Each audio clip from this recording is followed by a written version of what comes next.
दुनिया भर को इंटरनेट से जोड़ने के लिए महासागरों में करीब 12,07,000 किलोमीटर लंबी केबल बिछाई गई है।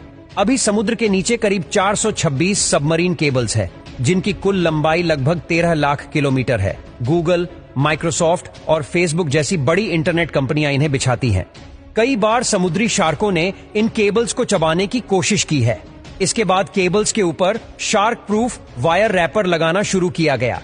ये केबल लंबे तारों की तरह होते हैं जो दुनिया भर के विभिन्न देशों को इंटरनेट से जोड़ते हैं। 99% दुनिया में कम्युनिकेशन और डेटा ट्रांसफर समुद्र के नीचे बिछी कम्युनिकेशन केबल्स के जरिए ही होता है। इन केबल्स को सबमरीन कम्युनिकेशन केबल कहते हैं। लेकिन क्या आप जानते हैं इंटरनेट केबल का ये जाल कैसे काम करता है और यह केबल आधुनिक जीवन के लिए कैसे और कितनी महत्वपूर्ण है? मारिया नाम की इस केबल का वजन 24 नीले व्हेल के समान है। वैसे आपको बता दें कि इनमें से एक केबल को बिछाने में करीब 300 से 400 करोड़ डॉलर का खर्च आता है। यह केबल किसी अन्य मोटे केबल की तुलना में पतले होते हैं। यह केबल सुरक्षात्मक जेली, प्लास्टिक शीट और तांबे के तारों की परतों में लिपटे होते हैं।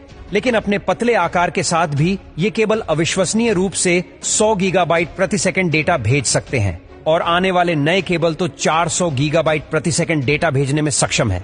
लेकिन यह इतनी तेज और इतना ज्यादा डेटा भेज कैसे पाते हैं?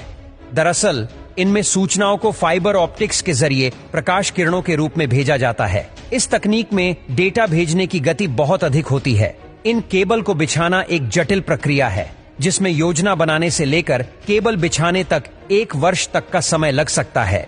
इसके लिए केबल बिछाने वाले विशेष जहाजों का उपयोग किया जाता है। इसमें केबल्स को विशाल बेलनाकार ड्रमों पर लपेटा गया होता है। इस विशेष जहाजों की मदद से लगभग 10 किलोमीटर प्रति घंटे की गति से केबल बिछाए जाते हैं। ये जहाज सुरक्षित रास्तों से होकर गुजरते हैं और ऐसे स्थानों से बचते हुए चलते हैं जहां ज्वालामुखी या भूकंप इत्यादि का खतरा बना रहता है। किंतु फिर भी दुर्घटनाएं तो हो ही सकती हैं और होती भी है। जैसे कि एक बार अमेरिका ने तूफान सैंडी ने कई प्रमुख केबलों को क्षति पहुंचाई थी, जिससे नेटवर्क घंटों के लिए बंद हो गया था। और साथ ही 2014 में एक वीडियो क्लिप सामने आई थी जिसमें एक शार्क गूगल की सबसी केबल को अपने दांतों से काट रही थी। लेकिन आपको जानकर आश्चर्य होगा कि इन केबल्स को सबसे ज्यादा खतरा इस तरह की दुर्घटनाओं से नहीं होता, बल्कि इन्हें अधिक खतरा होता है मानवीय लापरवाही से, जैसे ट्रोलर नेट या जहाजों के लंगर से। इसके अलावा अमेरिकी सरकार ने विश्व को इन केबल्स के लिए एक और खतरे के बारे में चेताया है। उसका कहना है कि रूस या चीन इन केबल्स से छेड़छाड़ करके संवेदनशील नेटवर्क तक पहुंच सकते हैं। दरअसल इन केबल्स की लागत और रखरखाव बहुत अधिक महंगा होने के कारण इसे विभिन्न देशों की सरकारें या अर्ध सरकारी संस्थान संभालते हैं। यदि बात करें इंटरनेट अंडरसी केबल्स का मालिकाना हक रखने वाली सबसे बड़ी कंपनी कौन सी है, तो वह है अमेरिका की AT&T। कुल 2,30,000 किलोमीटर लंबी अंडरसी केबल का स्वामित्व इसके पास है।